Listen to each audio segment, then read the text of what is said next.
नमस्कार सगळ्यांना. आज 15 ऑगस्ट आपला स्वातंत्र्य दिन आहे. स्वातंत्र्य दिनाच्या सगळ्यांना शुभेच्छा आणि श्री स्वामी समर्थ. आज आपला सेकंड डे आहे आणि सुट्टी असून सुद्धा मी आज हा सेशन घेते. जशी तुम्हाला सुट्टी आहे तशी मला पण सुट्टी असावी असं मला वाटतं. पण जी लोक वर्किंग आहेत, ज्या लेडीज वर्किंग आहेत किंवा जे जेंट्स वर्किंग आहेत, सो त्यांना कुठेतरी वाटत असतं मनापासून की आम्हाला एखादा तरी सेशन ऐकायला मिळावा घरी बसून रिलॅक्स मध्ये. बरोबर ना? आणि त्यासाठी हे सगळं आयोजन मी आज केलेलं आहे. जसं की तुमची मुलं बाळ आहेत तशी माझी पण आहेत घरी, माझी पण फॅमिली आहे. सो त्यांना सुद्धा वाटतं की आज आपण छानपैकी रिलॅक्समध्ये वेळ घालवावा. पण त्या वर्किंग लेडीजचा किंवा वर्किंग पीपलचा विचार करता आज मी हा सेशन ठेवण्याचा विचार केलाय. ठीक आहे? सो आज आपण काही प्रॅक्टिकल सेशन कालसारखे पुन्हा घेणार आहोत. सगळ्यांनी त्याच्यासाठी रेडी राहायचंय. बरं, मला एकदा तुमची एनर्जी चेक करू देत. सगळे रेडी आहेत का? थंब दाखवायचा आहे. या थंब मध्ये बऱ्याच गोष्टी येतात म्हणून थंब दाखवायचे. ठीक आहे ना?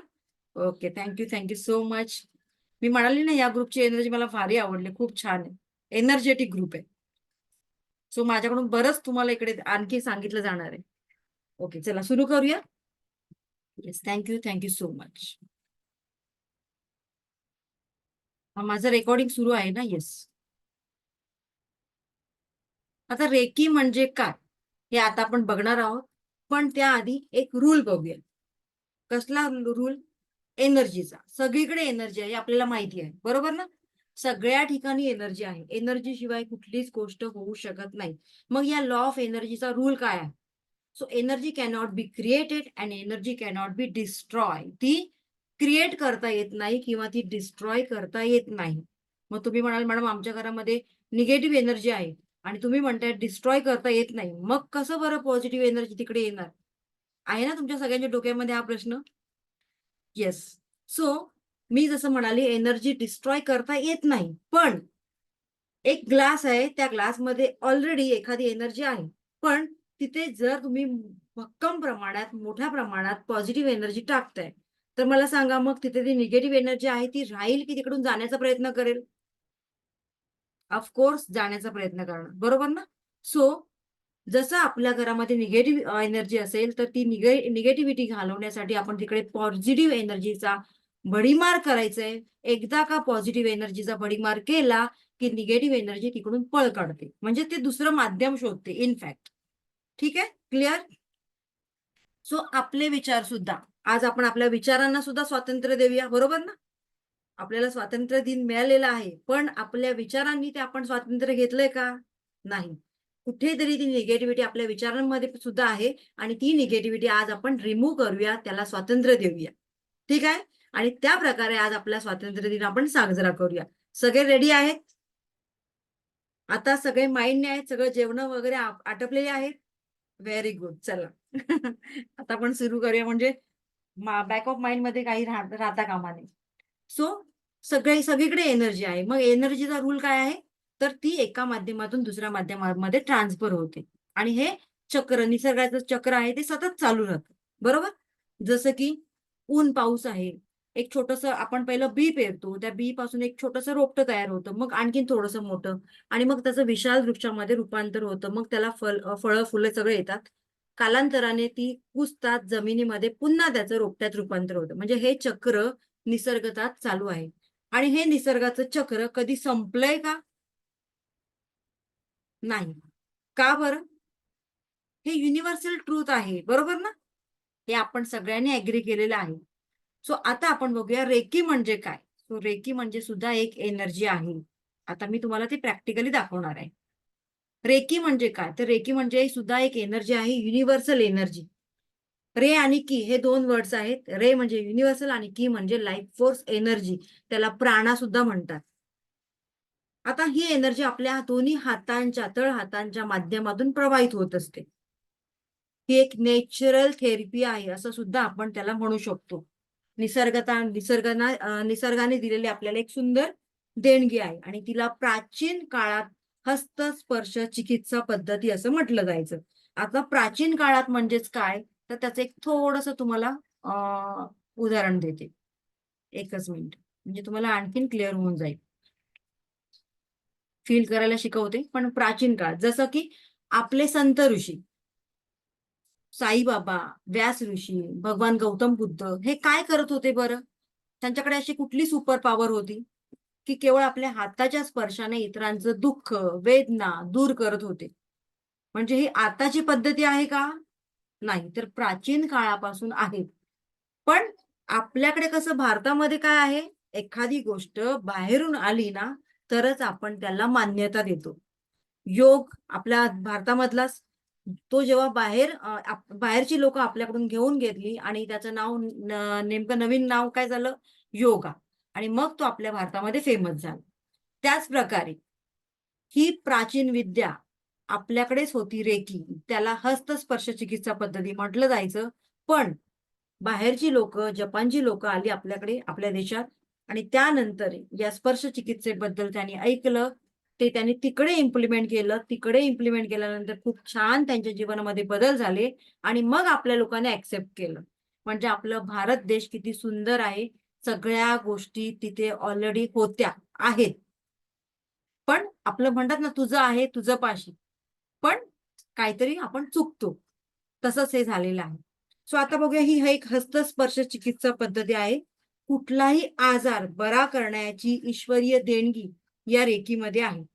आणि त्यामुळे याला एक नैसर्गिक नॅचरल थेरपी असं म्हटलं जातं. म्हणजे जी काही तुम्ही मेडिकल ट्रीटमेंट घेता, त्याचबरोबर जर तुम्ही हे रेकीचं हीलिंग घेतलात. हील म्हणजे काय? थोडक्यात तर बरं करणं. शुद्ध मराठी शब्दात काय म्हटलं जातं? हीलिंग करणं म्हणजे बरं करणं. सो जे काही तुमची ट्रीटमेंट चालू आहे, तुम्हाला फर्स्ट लेव्हलचा कॅन्सर आहे, तुम्हाला किडनी स्टोन आहे किंवा आणखी काही तुम्हाला आजार आहे, ब्रेन ट्यूमर आहे, व्हॉटएव्हर. सो जे काही मेडिकल ट्रीटमेंट तुम्ही घेताय, मेडिकल ट्रीटमेंट आपल्याला बंद करायची नाहीये. त्या ट्रीटमेंट बरोबर जर तुम्ही ही ट्रीटमेंट यूज केलात, तर डेफिनेटली तुम्हाला मिळणारा रिझल्ट 200% काम करतो. ठीक आहे ना? पण तुम्ही म्हणाल, "मॅडम आता हा एखादा पेशंट आहे, अगदी लास्ट स्टेजला आहे, मग त्याच्यावर आपण रेकीचं हीलिंग करू शकतो का?" नाही. कारण लास्ट स्टेजला आला असताना जर तुम्ही म्हणताय, तर आपण निसर्गाच्या अपोझिट जातोय. सो तिथे हे होऊ शकत नाही. जिथे होईल तिकडे मी तुम्हाला सांगेन. सो अशा पद्धतीने या रेकीचा उपयोग करून आपण आपल्या जीवनामध्ये आपण स्वतःसह इतरांच्या जीवनामध्ये देखील शारीरिक, मानसिक, भावनात्मक, भौतिक, आध्यात्मिक अशा सगळ्या प्रॉब्लेम्सवर सोल्युशन शोधून काढू शकतो. सो रेकी काय करते, तर रेकी आपल्या रूट कॉजवर जाऊन काम करते. रूट कॉज म्हणजेच काय? नक्की आजार कुठे झालाय? तर तो आजार त्या आजाराच्या मुळाशी जाऊन त्या आजाराला आपल्या शरीरातून पूर्णपणे रिमूव्ह करण्याचं काम रेकी करते. इथपर्यंत क्लिअर आहे? चला आता आपण हे फील कसं करायचं त्याच्याबद्दल तुम्हाला दाखवते. सगळे तयार आहात? छानपैकी रिलॅक्स बसा. रेकी म्हणजे काय हे सांगितलं. आता आपण ही एनर्जी कशी फील करतात त्याबद्दल जाणून घेऊया. How to feel about this energy. How can we feel this energy? Okay. जसं की तुम्हाला आता दिसत आहे, की या आपल्या दोन्ही हातांमधून एक एनर्जीचा फ्लो, व्हाईट प्रकाश निघत आहे. सो आता आपण तो फील करूया. चलो, लेट्स स्टार्ट. रेडी? आज सगळे साड्या-बिड्या नेसून खूप छान दिसतात लेडीज. एनर्जेटिक, खूप छान, खूप सुंदर. आपलं ड्रेसिंग सुद्धा आपल्यावर एक वेगळ्या प्रकारचा इम्पॅक्ट करत असतं. त्यामुळे कुठेही तुम्ही एखादं नॉलेज घ्यायला बसला ना, वेल ड्रेसिंग करून बसा. मग आपल्याला असं वाटतं काहीतरी, "अरे, आज काहीतरी वेगळं शिकणार आहे मी." आणि म्हणूनच जेव्हा माझ्या क्लासला स्टुडंट येतात, मी त्यांना सांगते, की गाऊनवर वगैरे किंवा घरातल्या ड्रेसपेक्षा काहीतरी वेगळं म्हणजे पूर्ण ड्रेसिंग सेन्स चांगला असायला पाहिजे तुमचा. अशा पद्धतीने या, की आपण काहीतरी घेतो, घ्यायला जातो, तेव्हा असंच जातो का? नाही. मग हे युनिव्हर्स आपल्याला खूप सारं द्यायला तयार असतं. मग त्यासाठी आपले हात असे असायला पाहिजे आणि आपलं ड्रेसिंग सेन्स, आपली बॉडी लँग्वेज ती घेण्याच्या तयारीत असलं पाहिजे. ठीक आहे? चलो स्टार्ट करूया? ओके. हां, मला तुम्हाला बघता आलं पाहिजे अशा पद्धतीने तुमचा कॅमेरा सेट करा.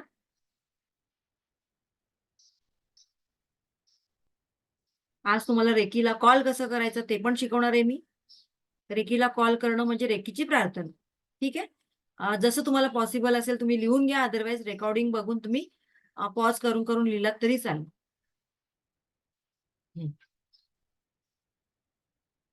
चला आता अपर्णा देशपांडे मॅडम आहेत बघा, खूप छान सुंदर साडी बिडी नेसून तयार आहेत. आज त्यांना काहीतरी वेगळं फील असणार आहे. का बरं? कारण त्या अगदी अपडेट आहेत. जेव्हा आपण कुठल्या तरी तयारीनुसार जातो ना एखादं शिक्षण घेण्यासाठी किंवा काही शिकण्यासाठी, तर ती एक वेगळी एनर्जी आपल्या शरीरामध्ये निर्माण होत असते. सो आपले ड्रेस सुद्धा आपल्याशी बोलतात. ठीक आहे? चलो लेट्स स्टार्ट. सगळ्यांनी ज्यांना चष्मा आहे त्यांनी 2 मिनिटं काढून ठेवायचे साईडला. आज आपण एक प्रॅक्टिकल सेशन घेऊया. मनातल्या मनात रेकीला कॉल करायचा. मी बोलते तसं मनातल्या मनात तुम्ही बोला. ठीक आहे? Close your eyes. डोळे बंद करायचे. संपूर्ण लक्ष या डिव्हाइन एनर्जीकडे असायला पाहिजे. तुमच्या थर्ड आईकडे सगळं लक्ष असायला पाहिजे. जिथे आपण टिकली लावतो डोक्यावर, तिथे संपूर्णतः लक्ष असायला पाहिजे. मनाने, हां का? ओके, चला. मी मनातल्या मनात प्रार्थना बोलते. तुम्ही माझ्या मागून रिपीट करा मनातल्या मनात. मी दिव्य रेकी शक्तीची आभारी आहे. मी स्वतःची आभारी आहे. मी माझे माता-पिता तथा गुरुजनांचे आभारी आहे. मी डॉक्टर मिकाऊ उसूई यांचे आभारी आहे. मी माझे मिस्टर त्यांचे आभारी आहे. मी माझ्या मुलांचे आभारी आहे. ठीक आहे? जे तुमचे इष्ट दैवत आहेत त्यांचा आभार माना. जसं की मी स्वामी समर्थ महाराजांचे आभारी आहे. तुमची कुलदेवता त्यांचा आभार माना. आता आमची कुलदेवता अ, हे आहे तुळजापूरची. तर मी त्यांचं नाव घेणार. कुलस्वामिनी तुळजाभवानी मातेची आभारी आहे. ठीक आहे? ओके. आता वरून ब्रह्मांडातून एक पांढरा शुभ्र प्रकाश माझ्या सहस्त्रार चक्रातून माझ्या संपूर्ण शरीरात प्रवेश करीत आहे. बोलायचं आहे. वरून ब्रह्मांडातून एक पांढरा शुभ्र प्रकाश माझ्या सहस्त्रार चक्रातून माझ्या संपूर्ण शरीरात प्रवेश करीत आहे. प्रवाहित होत आहे, प्रवाहित होत आहे, प्रवाहित होत आहे. संपूर्ण फोकस आपल्या संपूर्ण शरीराकडे द्यायचा आहे. ही डिवाइन लाईट, ही वैश्विक ऊर्जा माझ्या मूलाधार चक्रातून वर वर वर माझ्या अनाहत चक्रामध्ये येत आहे. अनाहत चक्रातून माझ्या दोन्ही हातांमध्ये, दोन्ही तळ हातांमध्ये दिव्य रेखीची ऊर्जा प्रवाहित होत आहे, प्रवाहित होत आहे, प्रवाहित होत आहे. आता हळूहळू आपले डोळे ओपन करायचे. माझ्याकडे बघायचंय. दोन्ही हात जवळ दूर करण्याचा प्रयत्न करा. हळूहळू ही प्रोसेस हळूहळू व्हायला पाहिजे.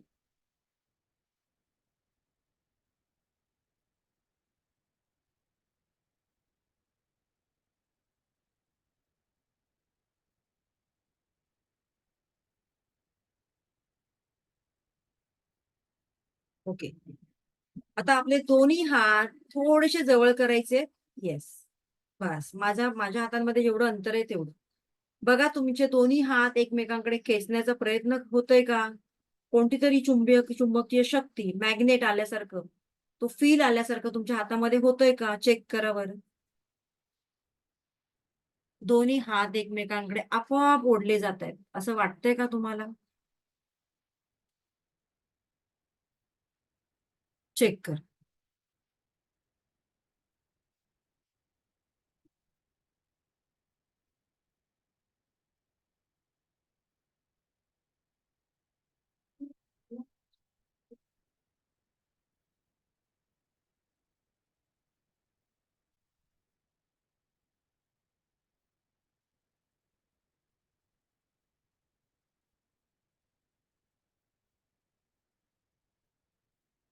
येस. कोणाकोणाला फील झालं त्यांनी चॅट बॉक्समध्ये मेसेज करा बरं. ज्यांना कोणाला फील झालं त्यांनी चॅट बॉक्समध्ये मेसेज करा.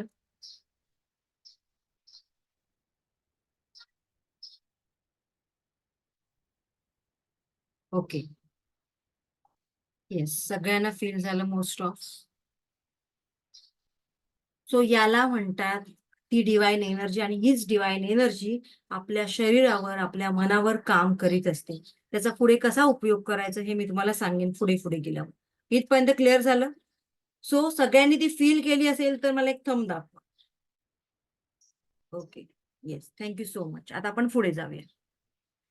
Thank you so much.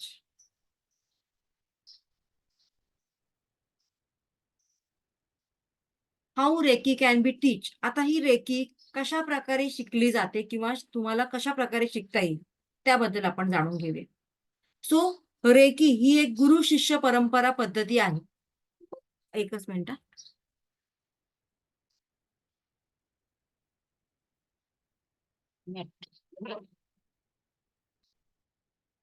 So ही एक गुरु शिष्य परंपरा पद्धती आहे आणि हे नॉलेज ट्रान्सफर केलं जातं गुरुकडून शिष्याकडे. पण त्यासाठी शक्तिपात किंवा अट्युनमेंट ही एक प्रोसिजर असते आणि या प्रोसिजर नंतर तुम्ही हे रेकीचं नॉलेज ग्रहण करू शकता. अदरवाईज गुगल बाबा बसलेला आहे सगळं ज्ञान देण्यासाठी, बरोबर ना? तुम्ही म्हणाल मॅडम आम्ही गुगलवरून सगळं नॉलेज आम्हाला माहिती आहे. येस, गुगलवर आपल्याला नॉलेज मिळेल. पण ती एनर्जी आपल्या शरीरामध्ये संपूर्णपणे प्रवाहित होण्यासाठी आपल्याला अट्युनमेंट गरजेचं आहे आणि ते अट्युनमेंट आपल्याला आपल्या गुरुकडून घेणं आवश्यक आहे. सो इथपर्यंत क्लिअर झालं?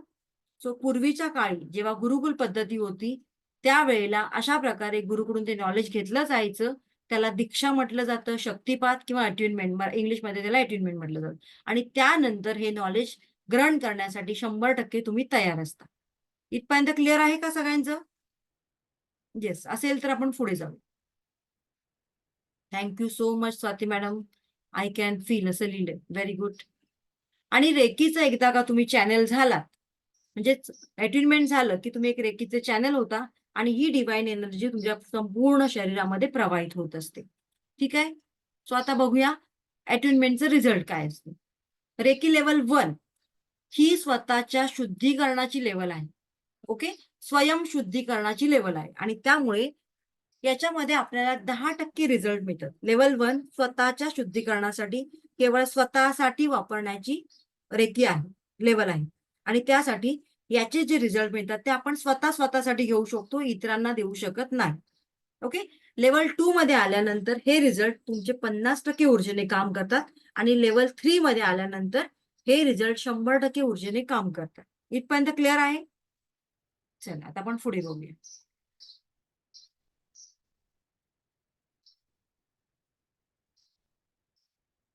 How on sorry why I want to learn Reiki. मला रेकी का शिकायचं आहे बरं? काय त्याचं कारण असेल की मला रेकी शिकायचं आहे? हा प्रश्न आहे ना तुमच्या मनात? आतापर्यंत आमचं काही झालं नाही तर आता काय होणार आहे बरं? का बरं रेकी शिकायचं आम्ही? बरोबर. सो त्या काचा आपण आता रिझन शोधूया का शिकायचं आहे. व्हाय. आपण आता आपला व्हाय क्लिअर करूया आधी. आज प्रत्येकाच्या घरामध्ये मला सांगा, प्रत्येकाच्या घरामध्ये हेल्थ इश्यूज आहेत की नाहीयेत? Yes or no? आहेत ना? आपण जेवण करतो सकाळ, दुपार, संध्याकाळ. पण जेवतो किती वेळा? फक्त 2 वेळा. एकदा दुपारी आणि एकदा रात्री आणि सकाळचा नाश्ता. हे आपलं ड्रॉप झालं तरी चालेल, पण आपले मेडिसिन ड्रॉप होत झाले तर चालतात का?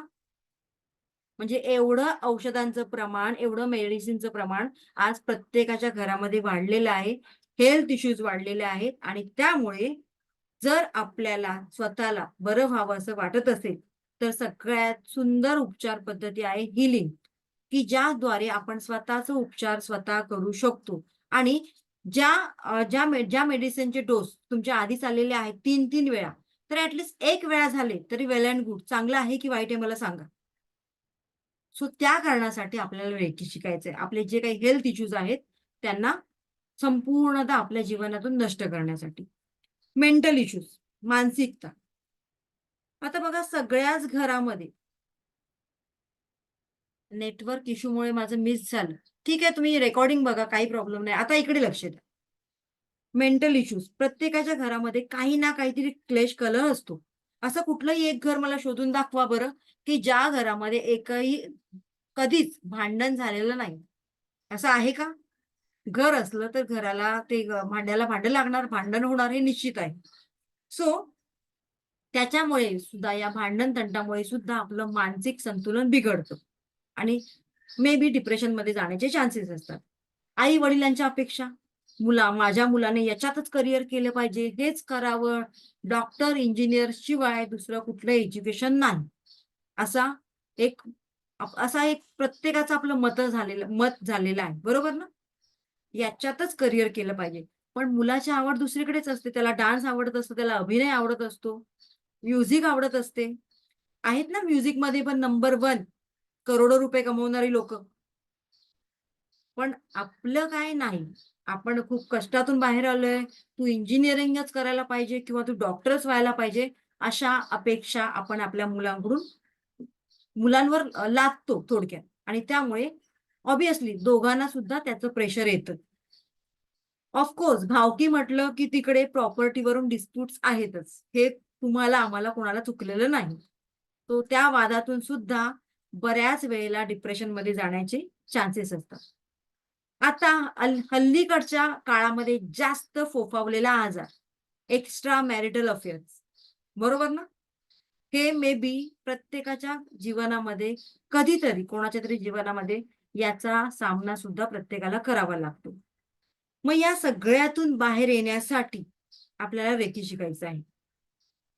त्याचबरोबर एज्युकेशन आणि करिअरसाठी घेतलं जाणारं प्रेशर, नशेच्या आहारी काही लोकं ॲडिक्ट होतात व्यसनांच्या, ड्रिंक, अल्कोहल किंवा आणखीन ड्रग्सच्या आणि त्यामुळे आलेलं डिप्रेशन. तर त्याच्याबरोबरच लॅक ऑफ कॉन्फिडन्स. मला काहीच जमत नाहीये, मला हेच जमत नाही, मी जाडीच का? मी काळीच का? माझ्यामध्ये हे कमी आहे. म्हणजे स्वतःमध्ये काहीतरी कमी काढायची. बरोबर ना? आणि त्यामुळे इनडायरेक्टली आलेलं डिप्रेशन, की माझ्यामध्ये काहीतरी आहे. न्यूनगंड आपल्या स्वतःमध्ये निर्माण होतो आणि आत्मविश्वास आपल्यातला जो काही असतो थोडाफार, तो सुद्धा निघून जातो. आणि सगळ्यात मोठी समस्या फायनान्शियल प्रॉब्लेम, आर्थिक समस्या. हा तर जागतिक प्रश्न आहे.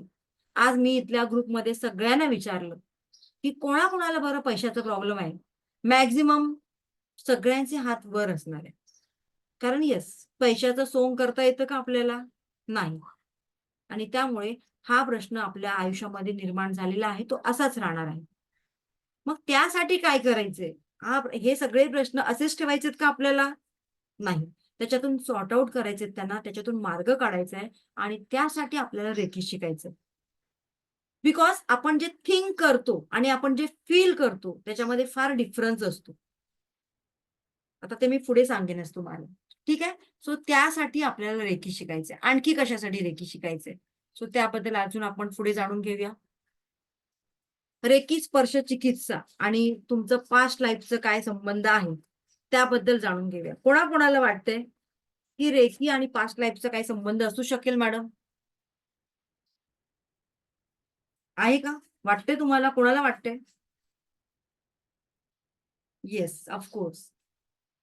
काही गोष्टी आपण आपल्या पास्ट लाईफमधून घेऊन आलेलो असतो आणि म्हणूनच जर सॉरी, जर तुमचं पास्ट लाईफ चांगलं असेल, तर मे बी प्रेझेंट मधलं तुमचं आयुष्य चांगलं असेल.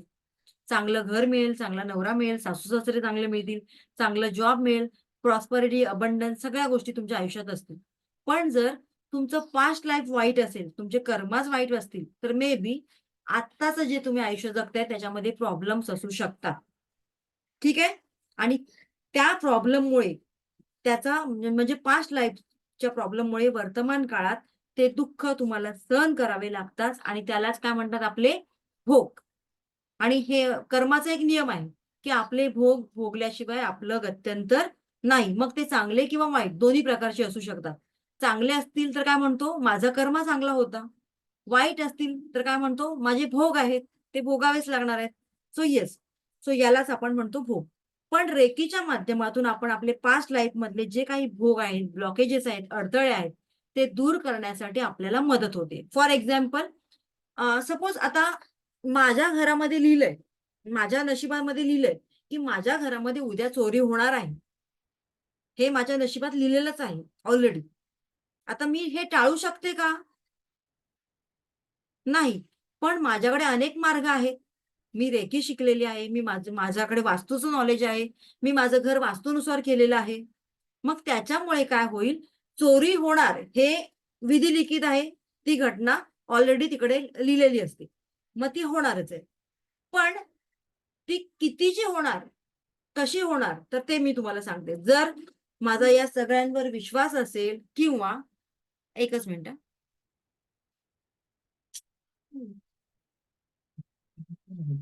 जर माझा या सगळ्यांवर विश्वास असेल तर काय होणार आहे, जी चोरी माझ्या घरामध्ये लिहिलेली होती होणार आहे, तर तिथे मे बी 50,000च्या ऐवजी, एकच मिनिट, 50,000च्या ऐवजी, सॉरी, 50,000च्या ऐवजी ती चोरी किती हजाराची होईल? 10 ते 20,000ची. मग मला सांगा, 50,000 गेलेले वाईट की 10 ते 20,000 गेलेले वाईट? काय म्हणताय? बरोबर ना? म्हणजेच थोडक्यात आपण म्हणू शकतो की ऍक्सिडेंट होणार आहे हे माझ्या नशिबात आहे, पण त्या ऍक्सिडेंटमध्ये जिथे हात जाणार होता तिथे बोटावर निभावलं, तर काय वाईट आहे का? सो अशा प्रकारे या गोष्टी आपल्याला प्रोटेक्ट करीत असतात. इथपर्यंत क्लिअर आहे? ब्लॉकेजेस क्लिअर आहे? आता आपण दुसरं बघूया. रेकीचा आणि आपल्या कार्मिक ब्लॉकेजेस आपले कसे दूर होतात मी तुम्हाला सांगितलं. ब्लॉकेजेस सांगितलं. आता कंडिशन, रेकी शिकण्यासाठी काही कंडिशन्स आहेत का? बऱ्याच लोकांच्या मनामध्ये ना रेकीबद्दल एक भीती निर्माण झाली. अरे बापरे, रेकी शिकलं ना तर असं होतं, तसं होतं, निगेटिव्हिटी आपल्यावर येते. असं काही नाही. ही एक प्युअर डिव्हाइन एनर्जी आहे आणि इथे फक्त आणि फक्त चांगल्या कामासाठी ती वापरली जाते, वाईट कामासाठी नाही. ठीक आहे? सो तुमचं इंटेन्शन चांगलं असायला पाहिजे. तुम्ही चांगल्या कामासाठी त्याचा वापर करता आला पाहिजे तुम्हाला. वाईट कामासाठी जर तुम्ही वापर केला, तर त्याचे रिझल्ट तुम्हाला मिळत नाही. तुम्ही म्हणाल, माझी सासू अशी वाईट वागते माझ्याबरोबर, थांब मी तिच्यावरच रेकी करते. माझ्या जावेवरच रेकी करते. सॉरी, अशा गोष्टींसाठी रेकी यूज होत नाही. क्लिअर झालं? सो चांगल्या इंटेन्शनने करा, तुमचं चांगलंच होणार आहे. बॅड कार्मिक बाइंडिंग. रेकीमुळे आपल्या कार्मिक बंधनांपासून आपली मुक्तता होते. ठीक आहे? इथपर्यंत क्लिअर आहे का सगळ्यांचं? ओके. तर आपण पुढे आणखीन बघूया. कर्माचा आणि आपल्या रेकीचा काय संबंध? रेकीमुळे आपल्या कार्मिक बंधनांपासून मुक्त होण्यासाठी आपल्याला मदत होते. आपण ज्या चुका आधी केल्या होत्या, कळत नकळत मे बी, कालच आपण बघितलं ना फॉरगिव्हनेस, त्याची माफी मागायला आणि माफ करायला आपण शिकतो आणि त्या क्षणापासून आपली आपल्या कर्मातून मुक्तता व्हायला सुरुवात होते. आपण तर माफ करतोय त्या माणसाला किंवा माफी मागतोय, दॅट्स इट. इथेच आपलं 90% काम कंप्लीट होतं. ठीक आहे? आता आणखीन एक प्रश्न तुमच्या मनामध्ये निर्माण होतो. मॅडम, इतर लोक जे कधी चांगलं काम करत नाही किंवा जी लोक कधी देवाचं नाव घेत नाही, मनामध्ये सुद्धा साधा हात सुद्धा जोडत नाही हो देवाजवळ, पण त्यांचं बघा किती छान आहे. आहे ना हा प्रश्न तुमच्या मनामध्ये? आमचे शेजारी एवढे खट्याळ आहेत, एवढे कुसखट आहेत, त्यांना माणुसकी नाहीये, पण तरी सुद्धा त्यांचं खूप छान चाललंय बरं. येस, आहे ना प्रश्न आला. मेसेज बॉक्समध्ये बरेच लोक ॲग्री आहेत. येस मॅडम, होतंय असं. मग त्याचं काय बरं कारण असं असू शकेल? तर त्यांचं संचित कर्म. म्हणजे त्यांचं पास्ट लाईफमध्ये त्यांनी काहीतरी चांगलं काम केलं असेल आणि ते अजून त्याचा स्टॉक बाकी आहे. म्हणून त्यांचं सगळं चांगलं-चांगलं चाललेलं आहे. पण ज्या क्षणी तो स्टॉक संपेल, त्यांच्या लाईफमध्ये सुद्धा तो डाउनफॉल यायला सुरुवात होईल. येस, पूर्वजन्माचे पूर्वसंचित कर्म असं म्हणतात त्याला. येस सीमा मॅडम. इथपर्यंत क्लिअर आहे सगळ्यांचं? आता म्हणाल का असं, की अरे यांचंच का चांगलं, यांचंच चांगलं, बिकॉज गेल्या जन्मामध्ये त्यांनी काहीतरी चांगलं काम केलं होतं आणि ते पूर्वसंचित कर्म अजून बॅलन्स आहे आणि तो स्टॉक त्यांचा कॅरी फॉरवर्ड होत आहे. जसं एप्रिलला आपला बॅलन्स कॅरी फॉरवर्ड होतो ना, तसा. क्लिअर? पुढे जायचं? ओके. जरा तुम्ही थंब दाखवला तर मला पण छान वाटेल, मला पण एनर्जेटिक वाटतो. Okay, very good. चला आता पुढे जाऊया.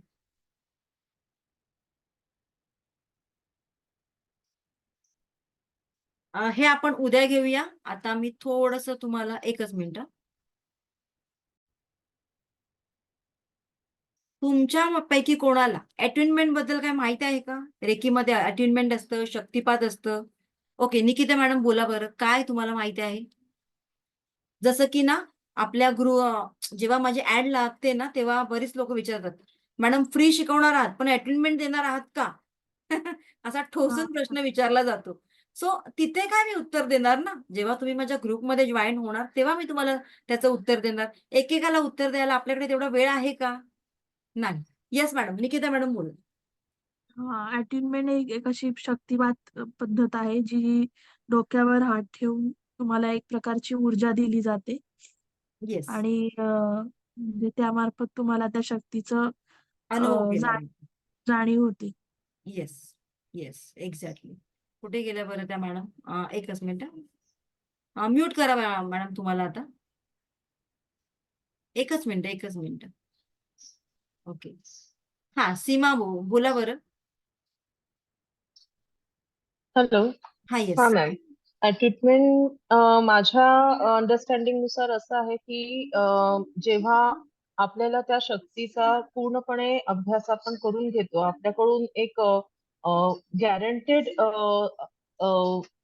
काय म्हणायला पाहिजे, काइंड ऑफ परीक्षा घेतली जाते गुरूंकडून आपली, आणि त्यामुळे त्यांनी आपल्याला ती दीक्षा प्रसारित करण्यासाठी ती एक पॉझिटिव्ह एनर्जी आणि एक पॉझिटिव्ह आपल्याला एक ठीक आहे, काय म्हणत. पॉझिटिव्हिटी तुमच्याकडे ती ट्रान्सफर केली जाते. Okay, I can understand. Okay, आता कोण आहे बरं? रेवती मॅडम बोला बरं. अनम्यूट करायचंय. हा, एक प्रकारे म्हणजे गुरूंनी जी आपल्याला शिक्षण दिलंय, जी दीक्षा ऊर्जा दिलेली, ती फ्लो होते आपल्या शरीरात जेव्हा गुरु आपल्याला दीक्षा देतात तेव्हा. Exactly, exactly. आता आपण त्याबद्दल जाणून घेऊया. आज सगळे interested?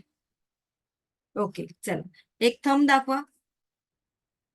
Yes, thank you so much. चला आपण बघूया की अट्युनमेंट म्हणजे नक्की काय आहे. जसं मी तुम्हाला सांगितलं, अट्युनमेंट म्हणजेच काय?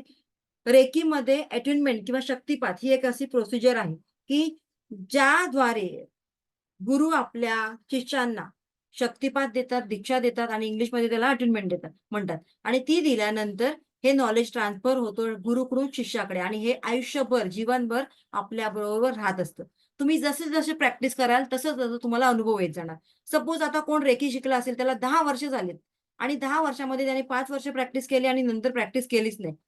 सो प्रॅक्टिस केल्यानंतर तो फ्लो त्यांना जाणवणार, पण प्रॅक्टिस नाही केली तर तो फ्लो जाणवणार नाही. पण 5 वर्षानंतर तुम्ही पुन्हा म्हणालात मला परत प्रॅक्टिस करायची आहे, आणि ज्या वेळेला तुम्ही प्रॅक्टिस करायला सुरुवात करता तेव्हा तो फ्लो पुन्हा तुम्हाला जाणवायला सुरुवात होते. म्हणजेच एकदा अटेनमेंट दिलं की त्या एनर्जीचा फ्लो आयुष्यभर आपल्या बरोबर कायम राहतो. इथपर्यंत क्लिअर आहे? Okay, thank you so much. आता आपण आणखीन बघूया की अटेनमेंटचा आणखीन नियम काय आहे किंवा हिलिंग मध्ये आणखीन नियम काय आहे.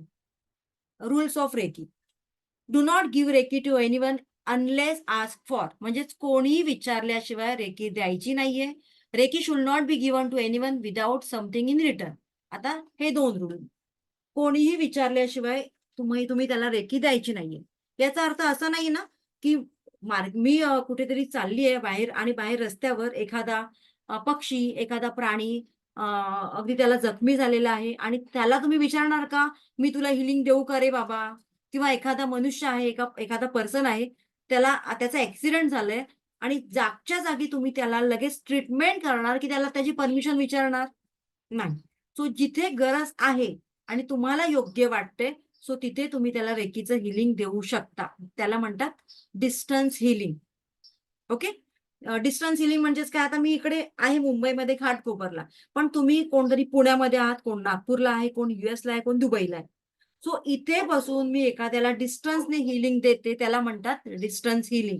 ते केव्हा शिकवलं जातं? रेकी लेवल 2 मध्ये. पण रेकी लेवल 1 मध्ये तुम्ही फक्त तुमच्या जवळच्या व्यक्तींना हिलिंग देऊ शकता, ज्यांना तुम्ही स्पर्शाने टच करू शकता त्यांना. इथपर्यंत क्लिअर आहे? सो रेकीचा नियम काय आहे? विचारल्याशिवाय कोणाला रेकीचं हिलिंग द्यायचं नाहीये, पण त्याला ऑप्शन आहेत. काय आहे?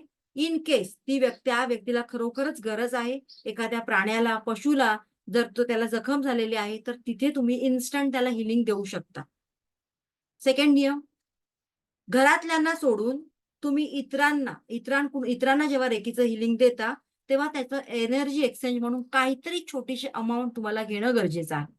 जसं की तुम्ही तुमच्या आईला देताय, तुमच्या बहिणीला देताय, तर त्यांना सांगायचं बाबा काहीतरी एनर्जी एक्सचेंज म्हणजे एखादा चहा तरी मला करून दे. हे का एक्सचेंज होणं गरजेचं आहे? कारण ज्या क्षणी आपण एखाद्याला हे हिलिंग देतो, आपण त्याच्या कर्मामध्ये हात घालत असतो. बरोबर ना? आणि तो तुमचा कर्म आणि त्याचा कर्म बॅलन्स होण्यासाठी आपल्याला काहीतरी एनर्जी एक्सचेंज छोटीशी अमाऊंट घ्यावी लागते. इथपर्यंत क्लिअर आहे? एक थंब दाखवा म्हणजे मला कळेल की एक्झॅक्ट सगळ्यांचं क्लिअर आहे. सगळ्या स्लाइड्स बघते मी बरं. Okay okay, thank you so much. आणि तुम्हाला माहिती आहे आणखीन एक डिस्टन्स हिलिंगचा आणखीन एक फायदा, जेव्हा एखादा व्यक्ती त्याच्याकडे खूप छान नॉलेज आहे, त्याची एनर्जी चांगली आहे, त्याचा ऑरा चांगला आहे. ऑरा म्हणजे काय मी पुढे सांगेनच तुम्हाला. 7 चक्रांचा आणि आपल्या ऑराचा काय संबंध आहे हे सगळं आपण बघूया. जेव्हा तो तुमच्या कॉन्टॅक्टमध्ये येतो डायरेक्टली इनडायरेक्टली वाया डिस्टन्सने, आणि ज्या वेळेला तुमचे व्हिडिओ ऑन असतात, ठीक आहे, त्यावेळेला ती एनर्जी ट्रान्सफर होत असते. आणि म्हणूनच मी वारंवार तुम्हाला सांगत असते व्हिडिओ ऑन करा. कारण व्हिडिओ ऑन केल्यामुळे ती एनर्जी कळत न कळत आपल्याकडे ट्रान्सफर होत असते. ओके, सो आता आपण पुढे जाऊया. इथपर्यंत कळलं. आणि म्हणूनच रेकीचे अटेन्मेंट आपण जेव्हा घेतो, कोणाकडून नाही तुम्ही घ्या, तर तिथे एनर्जी एक्सचेंज म्हणून काहीतरी अमाऊंट तुम्हाला घ्यायची आहे. जर तुमचा एखादा फ्रेंड असेल तर त्याच्याकडून 51 रुपये तरी, 151 रुपये, 101 रुपये, व्हॉट एव्हर, जेव्हा तुम्ही त्याला हिलिंग देता तेव्हा ती अमाऊंट त्याच्याकडून घेणं गरजेचं आहे. कारण तिथे तुमचा आणि त्याचा व्यवहार क्लीन होतो, कर्मा क्लिअर होतो. ओके, इथपर्यंत सगळ्यांचं क्लिअर आहे. पुढे जाऊया. आता मला सांगा, या शक्तिपातासाठी किंवा या अटेन्मेंटसाठी कोण कोण तयार आहे? हँड रेज करायचे. फिजिकली हँड रेज करा, इमोजीवाली हँड रेज करा, नो प्रॉब्लेम. ओके, आणि त्यासाठी एक मी छोटीशी अमाऊंट ठेवलेली आहे. कारण जोपर्यंत तुम्ही अटेन्मेंट घेत नाही तोपर्यंत हे नॉलेज तुम्ही ग्रहण करू शकत नाही. सो इथे पण कोणावरही जबरदस्ती केली जाणार नाही, कुठल्याही प्रकारचं प्रेशर नसणार आहे. तुमची इच्छा असेल तर पे करायचं आहे आणि अटेन्मेंट घ्यायचं आहे. ठीक आहे, पण मला माझा कर्मा क्लीन ठेवायचा आहे आणि म्हणूनच एक छोटीशी अमाऊंट ठेवलेली आहे अटेन्मेंटची, फक्त 251 रुपये. ठीक आहे, आणि हे कधी घ्यायचं ते तुम्ही मला सांगा. आता इथे माझ्याकडे एक मला आज वेळ होता. म्हणजे आज वेळ कशासाठी होता, तर जे वर्किंग लेडीज आहेत मे बी त्यांना जमलं असतं. आणि उद्या परवा तर मध्येच मी घेणारच आहे, पण ते 1च्या दरम्यान असेल किंवा बघेन मी टायमिंग ऍडजस्ट करून. सो आता मी तुम्हाला अनम्यूट करते. कोणाला अनम्यूट करू बरं? येस, यशस्वी मॅडम, काय म्हणणं आहे बरं तुमचं? हे आपल्याला कधी म्हणजे कोणत्या दिवशी आजच की हो, अजून आजच पुढे? देणार आहे मी. आज छान दिवस आहे. आणि ओके माझ्याकडे पण वेळ आहे, तुमच्याकडे पण वेळ आहे, आणि त्याच्यासाठी 15 मिनिटं लागतात. ओके किंवा तुम्ही सांगा मला, किंवा आपण उद्या घेऊ. उद्या घ्यायचं असेल तर रात्री 9 वाजता, कारण 9 वाजता माझी एक बॅच संपते आणि मग 9 वाजता आपण घेऊ शकतो. चालणार आहे सगळ्यांना? मग ट्रॅव्हलिंग मध्ये घेतलं तरी चालतं की एकाच जागी राहणं गरजेचं नाही आहे? नाही नाही, हा अटेन्मेंटचे नियम सांगते तुम्हाला. अटेन्मेंटसाठी तुम्ही तुमच्या घरी असायला पाहिजे, किंवा ओके जिथे कुठे तुम्ही असाल तिथे जागा शांत असायला पाहिजे, गडबड नाही पाहिजे. ठीक आहे. ओके सेकंड रूल असा आहे की अटेन्मेंट घेताना तुम्ही खाली बसायला आसन घेणं गरजेचं आहे. मग तुम्ही कुठेही बसा. बेडवर बसलात तर नो प्रॉब्लेम, आसनाची गरज नाही, पण जमिनीवर डायरेक्टली बसायचं नाही. चेअरवर बसून सुद्धा तुम्ही अटेन्मेंट घेऊ शकता. सेकंड नियम, अटेन्मेंट घेताना ब्लॅक कलरचे कपडे घालायचे नाहीये. आणि आपण जिथे बसलेलो आहोत ते तुम्ही घरातल्यांना सांगायचं की 15 मिनिटं मला कोणी डिस्टर्ब करायचं नाहीये. ठीक आहे, कारण मध्ये डिस्टर्बन्स झालं तर तुमचं अटेन्मेंट प्रॉपर होणार नाही. सेकंड थिंग, तुम्हाला एखादा दिवा आणि एखादी अगरबत्ती लावायची आहे तुमच्या समोर. क्लिअर? आणि थोडंसं पाणी प्यायचं आहे आणि थोडंसं पाणी तुमच्या समोर ठेवायचं आहे. कारण 5 पंचमहाभूते आहेत, त्या पंचमहाभूतांना समोर ठेवून आपण अटेन्मेंट घेणार आहोत. इथपर्यंत क्लिअर आहे? अग्नी, पाणी, जल, वायू हे सगळं त्याच्यामध्ये येतं, आणि आपण स्वतः, त्यामुळे आपण पृथ्वी तत्व. क्लिअर आहे? सो या तत्वांना सगळ्यांना समोर ठेवून आपण हे घेणार आहोत. सो आज कोण कोण तयार आहे? खरोखरच तुम्ही जे लोक वर्किंग आहात तर त्यांनी आज घ्या, आणि बाकीच्या लोकांना मी उद्या किंवा परवा देईन. आणि उद्या देईन तर मी आपल्या सेशन झाल्यानंतर रात्री 9 वाजता देणार आहे. कारण माझा 9 वाजेपर्यंत माझे सेशन असतात, शेवटचं सेशन, आणि त्यानंतर 9 वाजता तुम्हाला अटेन्मेंट दिलं जाणार आहे. हार्डली 15 मिनिटं लागतात. 15 ते एक 16-17 मिनिटं, त्याच्या व्यतिरिक्त नाही. जर तुमची तयारी असेल पटकन तर 15 मिनिटांमध्ये होऊन जातं. क्लिअर आहे? ओके, सो आता काय करायचं तुम्ही मला सांगा. मी इथे थोडंसं रेकॉर्डिंग स्टॉप करते आणि आपण नंतर डिस्कस करूया. सो हे आज आपण बघितलं रेकी म्हणजे काय, रेकी कशी फील केली ते आपण पाहिलं, प्रॅक्टिकल सेशन घेतलं. त्याचबरोबर अट्युनमेंट म्हणजे काय आणि अट्युनमेंटचे काही बेसिक कंडिशन्स, नियम आपण पाहिले. त्याचबरोबर रेकी शिकताना काय काय असावं लागतं, करावं लागतं याबद्दल आपण जाणून घेतलं की त्याच्यासाठी काही कंडिशन्स आहेत का, तर नाही, अजिबात नाही. आणखीन तुम्ही तुम्ही तुमची मासिक पाळी आलेली आहे तर त्याचा सुद्धा रेकीशी काही संबंध नाही. तुमच्या पिरियड्स मध्ये सुद्धा रेकीचं हिलिंग तुम्ही देऊ शकता, तुम्ही शक्तिपात घेऊ शकता, व्हॉटेवर सगळं काही तुम्ही करू शकता, कारण ही एक डिवाइन एनर्जी आहे. इथपर्यंत क्लिअर आहे? सो याच्यासाठी कुठलंही अडचण नाही. ओके. हा, याच्या पलीकडे काही प्रश्न असेल तर विचारा. कोणाला काय विचारायचं याच्या पलीकडचा काही प्रश्न असेल तर. आय होप की सगळे डाऊट्स क्लिअर केले. ज्यांना उद्या रात्री करायचे त्यांनी उद्या रात्री अटेंडमेंट घ्या, ज्यांना आज करायचे आता त्यांनी मला सांगा. ठीक आहे. कोणाकोणाला करायचंय तर तुम्ही मला आता सांगा. मी तोपर्यंत हा सेशन इथे स्टॉप करते आणि आपण नंतर बोलू. So thank you so much. हा सेशन आपला इथे स्टॉप करते आणि अटेंडमेंट बद्दल मी आता पण तुमच्याशी बोलते. So thank you so much. एकच मिनिट.